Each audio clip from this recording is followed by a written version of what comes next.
"You're not executive material." That's what they told me, right before they stole the project I'd built for 3 years. 3 years later, that same project became the weapon that destroyed their entire corporation. While I, the one they deemed not leadership caliber, signed a $3.2 billion deal with their biggest competitor. They were right about one thing. I wasn't the kind of leader they wanted. I was the kind they never saw coming. My name is Madison Clark, and I've spent the last decade proving that brilliance doesn't always come packaged in a Brooks Brothers suit and an Ivy League pedigree. At 34, I'd already revolutionized market analytics strategies for 3 Fortune 500 companies before landing at Stratagem Dynamics in Boston. The gleaming towers overlooking the harbor should have been my launching pad. Instead, they became my cage. Stratagem prided itself on being cutting edge, but their leadership culture was as prehistoric as it gets. The C-suite was a boys' club where deals were made over single malt whiskey, and success was measured by how loudly you could dominate a boardroom. I learned quickly that my Cleveland State degree and middle-class upbringing were strikes against me before I even opened my mouth. Madison's brilliant at execution, they'd say in performance reviews, but she lacks executive presence. Translation: I didn't play golf with the CEO on weekends or laugh at his tired jokes about his glory days at Wharton. The irony was delicious. While the executives pontificated about synergy and paradigm shifts, I was in the trenches, building the AI framework that would transform how companies understood their markets. My algorithms could predict consumer behavior patterns 6 months out with 89% accuracy. My models identified emerging market gaps that our competitors wouldn't see for years. But every time a leadership position opened, the feedback was identical. "You're invaluable where you are, Madison. The technical work needs someone with your attention to detail." Patrick Donovan, our CEO, was particularly skilled at these backhanded compliments. Silver-haired and perpetually tanned from his Nantucket weekends, he'd pat my shoulder condescendingly whenever I presented breakthrough findings. "This is why we keep you around, Clark. Nobody crunches numbers like you." Lauren Bishop, our CMO, was worse. A Stanford MBA who'd never created anything original in her life. She specialized in repackaging other people's ideas with executive-friendly PowerPoints.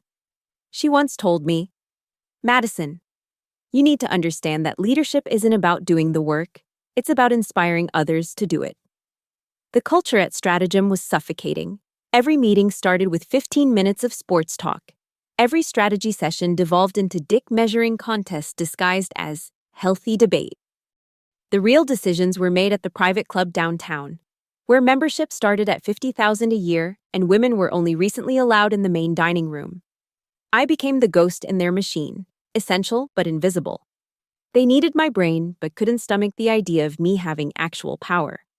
So I worked 70-hour weeks, building something extraordinary while they debated which overpriced consultant to hire for leadership development. 3 years. That's how long I poured my soul into Project Echelon. 3 years of algorithms, testing, refinements, and breakthroughs. 3 years of watching mediocre men take credit for my insights in board meetings while I sat in the corner, taking notes like a glorified secretary. I should have seen it coming. In corporate America, the knife always comes when you're closest to triumph. The morning they stole Echelon from me started like any other. I arrived at 6:30 a.m., beating even the security guards to the office. The Boston sunrise painted the empty cubicles in shades of gold and amber as I reviewed the final testing metrics. 92% accuracy. We'd exceeded every projection. My phone buzzed. Emergency leadership meeting. Conference room A. 8 a.m. Mandatory. Strange. I wasn't usually included in leadership meetings unless they needed someone to explain the actual work being done. When I walked in, the atmosphere was electric with barely concealed excitement. Patrick sat at the head of the table, his trademark smirk wider than usual. Lauren flanked him, her designer suit impeccable as always. And there, in what should have been my seat, was Carter Reynolds. Carter fucking Reynolds. The man who once asked me to explain what an algorithm was. Twice. "Madison, Glad you could join us, Patrick said, gesturing to a chair against the wall. Not at the table. The message was clear. We have exciting news about Project Echelon, he continued. Given its strategic importance, we've decided it needs senior leadership oversight. Carter will be taking over as project director, effective immediately. The words hit me like ice water. 3 years. 3 years of my life. And they were handing it to a man whose greatest achievement was not getting fired despite losing us 2 major clients. I don't understand, I said, fighting to keep my voice steady. I built Echelon from scratch. Every line of code, every predictive model. And we're grateful for your contributions, Lauren interrupted, her condescension thick as honey. But Echelon is entering a new phase. It needs someone who can navigate the executive landscape, manage stakeholder expectations. Someone with gravitas. Gravitas. Carter Reynolds had the gravitas of a wet paper towel. You'll stay on as technical advisor, Patrick added, as if throwing me a bone. Carter will need your expertise to understand the platform. To understand the platform, my platform. The one I dreamed into existence while Carter was schmoozing at happy hours and taking credit for his team's work. This is a growth opportunity for you, Madison, Carter said, already settling into his new role with nauseating ease. You'll learn a lot about executive thinking by watching how I position Echelon in the market. I wanted to laugh, or scream, or perhaps explain that his executive thinking was why our competitor had beaten us to market twice in the last year. Instead, I sat there, spine straight, watching them dismantle 3 years of my life with corporate buzzwords and fake concern. The meeting continued for another excruciating hour.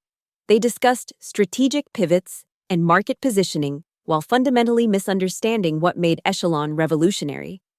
Carter suggested we simplify the algorithm to make it more user-friendly. Lauren wanted to rebrand it with more aspirational messaging. Patrick kept checking his phone, probably counting the bonus he'd get for bringing the project in under budget. Then came the moment that changed everything.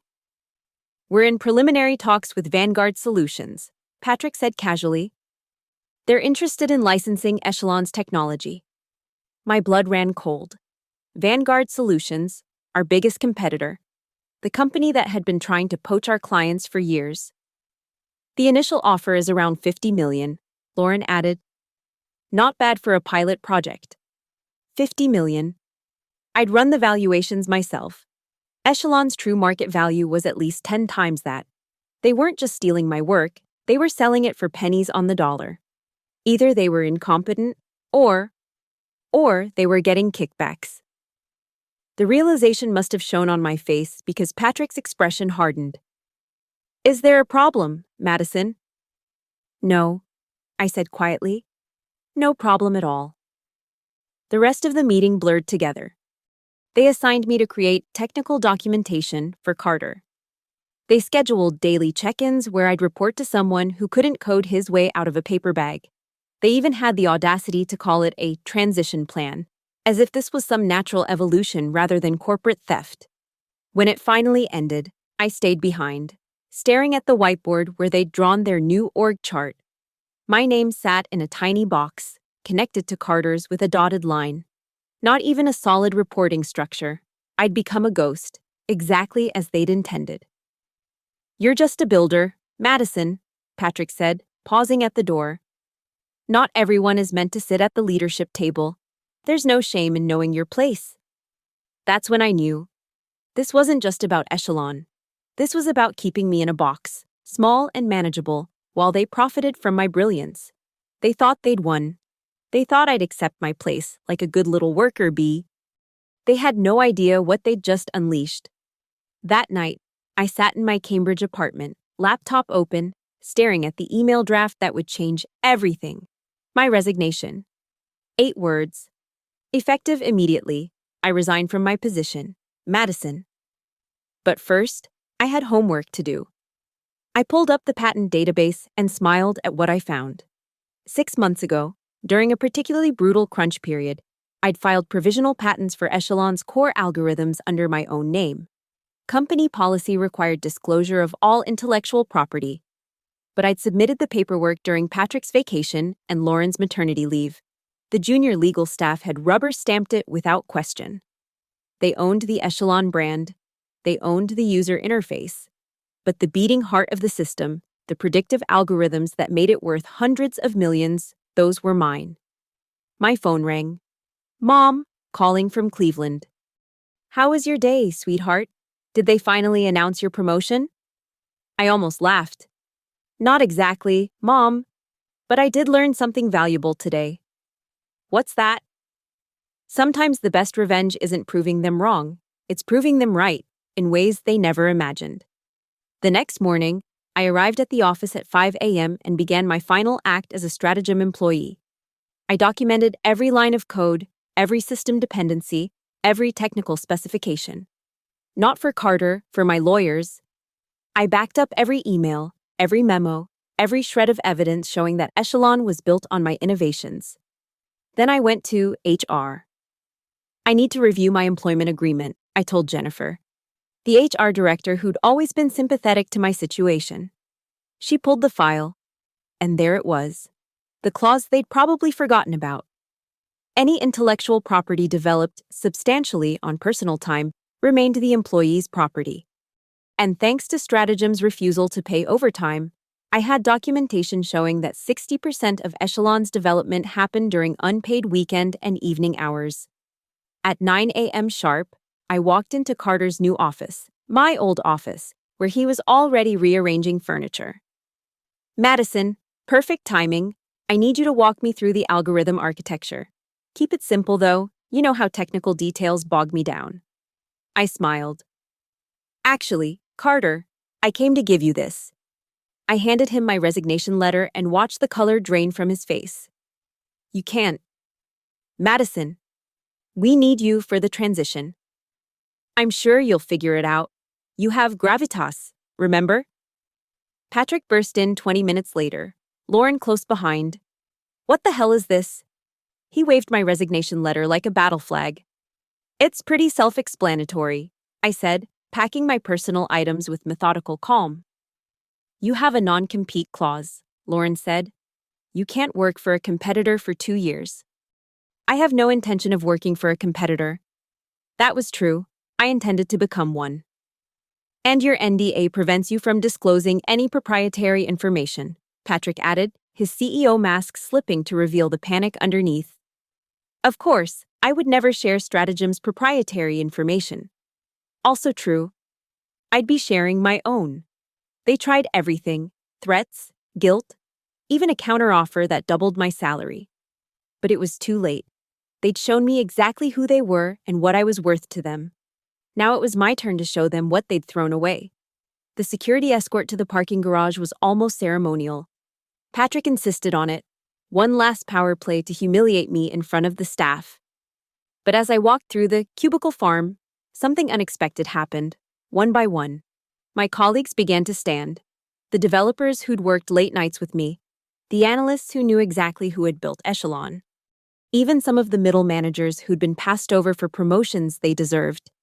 They stood in silent solidarity, a guard of honor for the builder they'd cast aside. Jennifer from HR caught my eye and nodded slightly. Later, I'd learned she was the first of many to update her LinkedIn profile that day. In the parking garage, Patrick made one last attempt. Madison, be reasonable. You're throwing away your career over hurt feelings. I turned to face him, really seeing him for the first time, not the powerful CEO, but a frightened man who'd built nothing, created nothing, and knew it. No, Patrick, I'm not throwing anything away. I'm finally picking up what's mine. I drove away from Stratagem Dynamics for the last time, but I wasn't leaving empty-handed. I had my patents, my knowledge, and something far more valuable, the blueprint for their destruction. They thought they'd stolen Echelon from me. In reality, they'd stolen a shell. The pearl was already gone, tucked safely in my mind and protected by law. Now came the fun part. The Marriott Long Wharf conference room had floor-to-ceiling windows overlooking Boston Harbor. I'd chosen it deliberately, neutral ground, impressive but not ostentatious. The kind of place where real deals got made, not in some stuffy private club. Marcus Rothstein arrived precisely at 2 p.m. The managing partner of Rothstein Ventures had a reputation for backing dark horses, and his fund's $2 billion portfolio spoke to his instincts. He was everything Patrick pretended to be, actually self-made, genuinely brilliant, and utterly unimpressed by pedigree. "Madison Clark," he said, shaking my hand. "I've been following your work on predictive analytics. That Commerce Week article last year. Was that your algorithm they featured? The one Strategem's CMO took credit for? Yes." He laughed. "I figured. Lauren Bishop couldn't code her way out of hello, world. So, what are you selling?" "I'm not selling anything. I'm building something. Athena Analytics, a platform that makes Echelon look like a graphing calculator." I opened my laptop and showed him Ether, the evolution of everything I'd learned building Echelon, without any of its limitations. Where Echelon predicted market behavior, Ether explained it. Where Echelon gave probabilities, Ether provided strategies. This is... Marcus leaned forward, studying the demonstration. "This is extraordinary. How long have you been developing it?" "The core concepts, 3 years. The implementation, 6 weeks." I smiled at his surprise. Turns out I work faster when no one's stealing credit or demanding PowerPoints. "And the patents?" I slid the documentation across the table. "Filed and approved. The algorithmic foundation is mine, free and clear." Marcus reviewed the papers with the thoroughness that had made him rich. Stratagem must be furious. They don't know yet. They're too busy trying to make Carter Reynolds understand basic Python. Inside knowledge suggests they're hemorrhaging talent, Marcus said casually. 3 senior developers resigned last week. I kept my expression neutral, though I knew exactly who he meant. Sarah Martinez, David Kim, and Rodrigo Silva, my former team, following my trail out the door. "Talented people don't stay where they're not valued," I said. "No, they don't." Marcus closed the patent folder. "What do you need?" $5 million seed funding, not for development, that's already handled. For data acquisition and infrastructure, I want to launch with 3 major enterprise clients already committed. And you think you can poach Stratagem's clients? I don't need to poach anyone. I'll offer them what Stratagem can't, a platform that actually works, backed by the person who invented the technology. Marcus was quiet for a long moment, watching the harbor traffic. "You know they'll try to bury you. Corporate lawsuits, intimidation tactics, the whole playbook. Let them try. I've done nothing wrong, and I have very good lawyers." "All right." He stood, extending his hand again. $5 million, but I want 20% equity and a board seat. 15% board seat and first right of refusal on Series A. He grinned. "Deal. Welcome to the real game, Madison." Within a week, Athena Analytics existed as more than just an idea. I leased office space in the Seaport District, close enough to Stratagem to be a daily reminder. Far enough to build my own culture. The space was modern, open, with actual windows and a kitchen that served more than stale coffee. My first hire was Jennifer Chen from Stratagem's HR. My second through fifth were my old development team. By week 3, I had 20 employees, half of them Stratagem refugees who'd watched their best work get credited to empty suits. We worked like people possessed. Not because I demanded it, but because they finally had ownership in what they built. No more stolen credit, no more patronizing executives, no more brilliant ideas dying in bureaucracy. The culture at Athena was everything Stratagem wasn't. Meetings started on time and ended with decisions. Ideas were judged on merit, not source. We had a happy hour, but attendance wasn't career suicide if you skipped it for your kid's recital. Sarah Martinez summed it up best. "It's like working at a real tech company instead of playing corporate theater." 3 months in, we landed our first major client, a Fortune 500 retailer Stratagem had been courting for years. When the news hit TechCrunch, I got my first communication from my former employer. A cease and desist letter, naturally. I forwarded it to my legal team and got back to work. They could waste money on lawyers.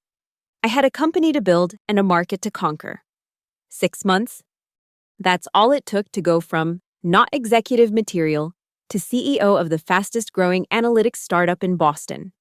Stratagem hadn't noticed yet, but they were already bleeding out. Every client who saw Ether immediately understood what Echelon should have been. Every developer worth hiring wanted to work where their contributions mattered, but the real revenge was still coming.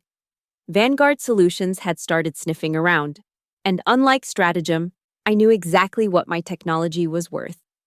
The Vanguard Solutions executives arrived at Athena on a Tuesday morning in November. 3 black town cars, 6 executives, and enough combined net worth to buy a small country.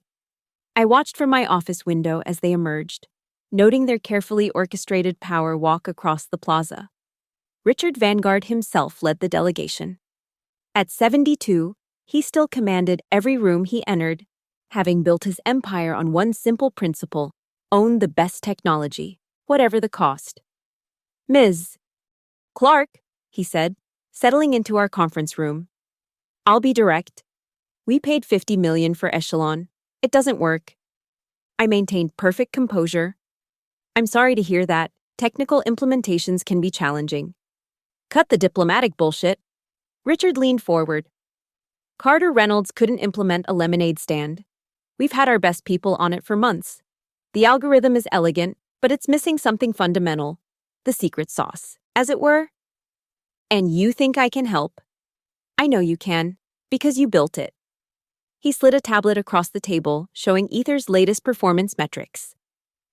Your platform is running circles around everyone, including the technology we bought from your former employer. I want it. Ether isn't for sale. Everything is for sale. Name your price. This was the moment I'd been orchestrating for 18 months. Every strategic hire, every client win, every carefully leaked performance metric had led here. I don't want your money, Mr. Vanguard. I want a partnership. His eyes narrowed. Explain. Exclusive technology licensing for Ether. You get full access to our platform, custom implementations for your enterprise clients, and my team's ongoing support. In exchange, Athena becomes your sole analytics provider across all verticals. Cost? $3.2 billion over 5 years, with performance incentives that could push it to 4. The room went silent. Richard's team exchanged glances, mental calculations racing behind their poker faces. That's aggressive. His CFO ventured. That's what market dominance costs, I replied. Your alternative is watching your competitors leverage our technology while you're stuck with Echelon's empty shell. Richard smiled, the predatory grin of someone who recognized a kindred spirit. You've got balls, Clark. But why should I believe Ether is that much better? Because I'm about to show you something Stratagem never could. I pulled up the demonstration I'd prepared specifically for this moment, not just market predictions, but a complete competitive analysis of Vanguard's position, including vulnerabilities they thought were secret and opportunities they hadn't yet seen. This is based on public data, Richard's CTO asked, visibly shaken. Public data, properly analyzed. Imagine what we could do with your internal metrics. The negotiation took 6 hours. Richard tried every tactic, splitting the deal, demanding exclusivity, pushing for acquisition instead of partnership. I held firm on every critical point. This wasn't about money anymore. It was about building something Stratagem could never touch. By sunset, we had a deal. Not just the $3.2 billion, but something better. Vanguard would announce the partnership at the Global Tech Summit next week, the same conference where Stratagem planned to showcase Echelon to potential buyers. As the Vanguard team prepared to leave, Richard pulled me aside. You know this will destroy Stratagem, he said quietly. When the market realizes their flagship product is worthless compared to yours, their valuation will crater. I'm counting on it. He studied me for a long moment. They really fucked up when they underestimated you, didn't they? Yes, I said simply. They did. The contract signing happened at Vanguard's headquarters, with enough press to ensure everyone in tech knew about it. I wore the same outfit I'd worn the day they took Echelon. a subtle detail only Stratagem's leadership would notice. My phone buzzed throughout the ceremony, former colleagues congratulating me, competitors trying to poach my team, and buried among them, increasingly frantic messages from Stratagem's board. The best one came from Patrick himself. Madison, we need to talk. This has all been a misunderstanding. A misunderstanding. 3 years of systematic dismissal, theft of my work, and corporate humiliation. All just a misunderstanding. I deleted the message and signed my name on the contract. Each letter was a nail in Stratagem's coffin, hammered home with the precision of someone who'd learned to build in silence while others took credit for the noise. Marcus Rothstein caught my eye from across the room and raised his champagne glass. His initial investment would return 40-fold. Not bad for betting on someone who wasn't executive material. As I shook Richard Vanguard's hand, cementing the deal that would reshape the analytics industry, I thought about Patrick's words that day in the conference room. Not everyone is meant to sit at the leadership table. He was right. Some of us were meant to build our own table, in our own house, and charge admission to anyone who wanted a seat. The summit announcement was in 5 days. Stratagem had no idea what was coming. The Global Tech Summit at the Moscone Center in San Francisco was the industry's Super Bowl. Every major player attended, deals worth billions were struck in hallway conversations, and careers were made or destroyed on the main stage. Stratagem had rented the largest booth on the exhibition floor, complete with LED walls showcasing Echelon's revolutionary capabilities.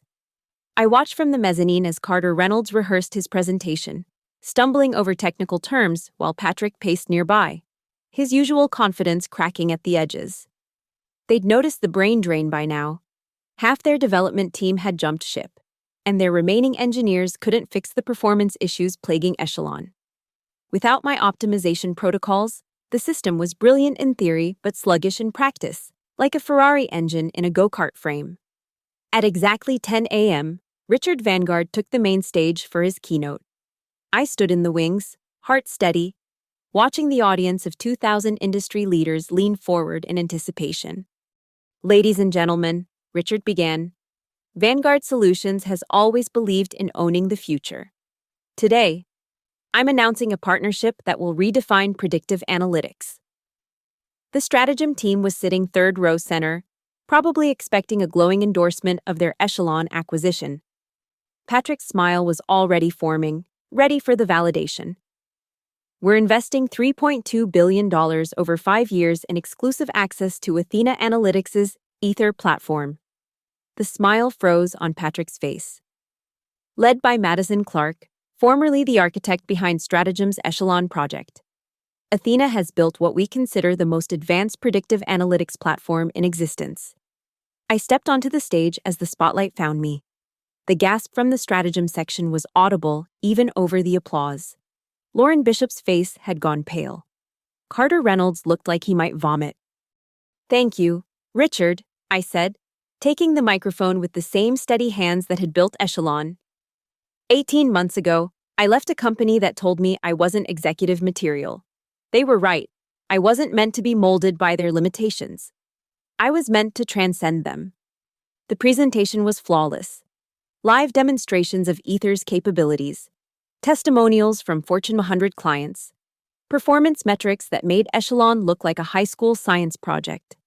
Every slide was a deliberate strike against Stratagem's credibility. The future of analytics isn't about protecting the past, I concluded, looking directly at Patrick. It's about empowering the builders, the innovators, the ones who see beyond corporate hierarchies to what's actually possible. The standing ovation lasted 3 minutes. By the time I left the stage, Stratagem's stock had dropped 12%. The real carnage happened in the exhibition hall. Potential Echelon buyers flocked to the Athena booth, openly comparing the platforms. Our demo station was surrounded 10 deep, while Stratagem's expensive display stood nearly empty. Carter Reynolds sweating through his shirt as he tried to explain why Echelon's performance lagged so far behind Ether's. Jennifer Chen, now Athena's head of people operations, appeared at my elbow. Patrick's looking for you. He's been stalking around the hall like a wounded lion. Let him look. But Patrick found me anyway, cornering me near the speaker's lounge with Lauren in tow. You vindictive little... He caught himself, forcing his voice lower. You planned this. The patents, the timing, everything. I planned to build something extraordinary, I corrected. You planned to steal it. We both succeeded.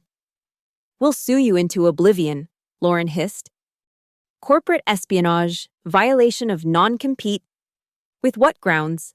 I used my own patents, hired people who chose to leave, and built a better product. That's not espionage. That's capitalism. Patrick's face was purple now. You've destroyed a company with 1,000 employees because your ego got bruised. No, I said, stepping closer. You destroyed it the moment you decided talent was less important than pedigree. I just exposed the rot. By market close, Stratagem had lost 38% of its value. The board called an emergency meeting. Tech blogs ran headlines like David slays Goliath in Analytics Showdown and the $3.2 billion revenge. That evening, at the Summit Gala, I stood on the terrace overlooking San Francisco Bay. My phone buzzed with messages, acquisition offers, partnership proposals, interview requests. Athena was valued at over $1 billion, and we'd only been operational for 18 months. Sarah Martinez joined me, champagne in hand. Carter's been fired. Patrick's fighting for his job. The board's considering selling off pieces to stop the bleeding.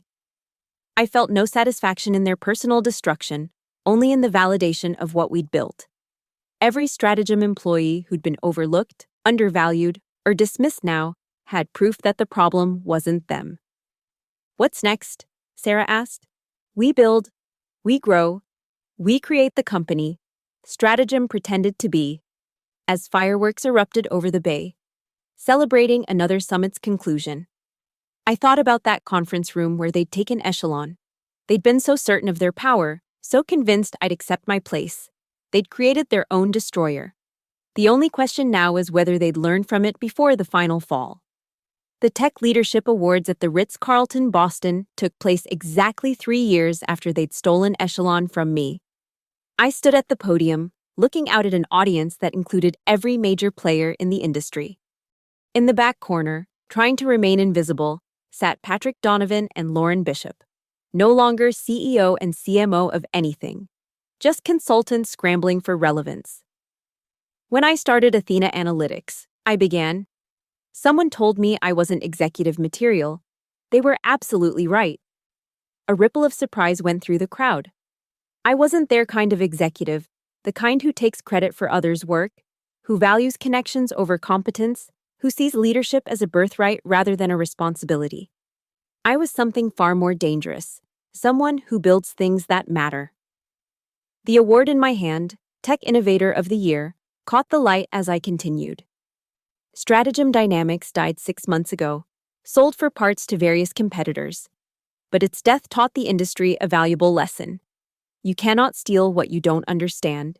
You cannot lead what you cannot build. And you cannot suppress talent indefinitely. It will find a way to flourish, with or without you. I found Patrick's eyes in the crowd. He looked older, smaller, like a deflated balloon in an expensive suit. To everyone who's been told they're not leadership material, who's watched their work stolen and their contributions minimized, remember this. They're not wrong about you not fitting their mold. You're meant to break it. The applause was thunderous, but I wasn't finished. Athena Analytics is now valued at $4.8 billion. We employ 300 of the brightest minds in tech, 60% of whom are women and minorities who are overlooked elsewhere. We don't have a glass ceiling because we built a house without one. As I left the stage, Jennifer Chen intercepted me with a smile. Patrick's been trying to get a meeting with you for months. Something about a consulting opportunity. Tell him I'm not executive material for that kind of discussion. The after-party was everything Stratagem's corporate events never were. Genuine, diverse, and focused on the future rather than the past. Richard Vanguard pulled me aside near the bar. Hell of a speech, Madison. You know, when we first met, I thought you were just another brilliant engineer with a grudge. And now I know you're a brilliant engineer who turned a grudge into an empire. That's much more dangerous. As the evening wound down, I found myself on the same terrace where, years ago, I'd made the decision to leave Stratagem. The Boston skyline glittered before me, Stratagem's former headquarters now bearing a different company's logo. My phone buzzed. An email from a young developer at a Fortune 500 company. Ms. Clark, I just got passed over for promotion despite creating our entire ML infrastructure. They said I lack executive presence. Any advice? I smiled and typed back, yes, start documenting your patents. Carter Reynolds had disappeared entirely from the industry. His LinkedIn profile a monument to failure. Patrick was teaching business classes at a community college. Lauren had reinvented herself as a leadership coach. Though her client list was notably thin, they'd all learned the hard way what happens when you confuse power with competence, when you mistake control for leadership. But the real victory wasn't their downfall. It was what we'd built in its place. Athena had just announced a scholarship program for overlooked talent, funded by our Vanguard partnership. We'd created an incubator for projects born in frustration and brilliance. We'd proven that the best revenge isn't destruction. It's construction. Standing there, award in hand, company thriving. I thought about that conference room one last time. About Patrick's condescending smile, Lauren's dismissive tone, Carter's unearned confidence. They were right, I said to the Boston Knight. I wasn't their kind of leader.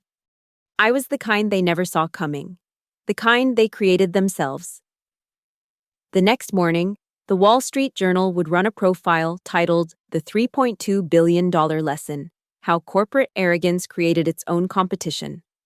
But tonight, I had a company to run, innovations to build, and a new generation of overlooked talent to elevate. They'd tried to keep me in a box labeled not executive material. Instead, I'd built a rocket ship and left their box in the dust. Some leaders are born, others are made. But the most dangerous ones? We're forged in the fires of underestimation, and we never forget the heat. Thank you for listening to this story of corporate revenge and triumph. I'm curious, where are you listening to this story right now? Are you on your commute, at home, or perhaps taking a break from your own corporate battlefield? Please share in the comments below where you're tuning in from. Don't forget to subscribe to the channel for more stories of underdogs who became titans. And share your own thoughts about Madison's journey. Have you ever been underestimated at work? How did you handle it? Let's discuss in the comments.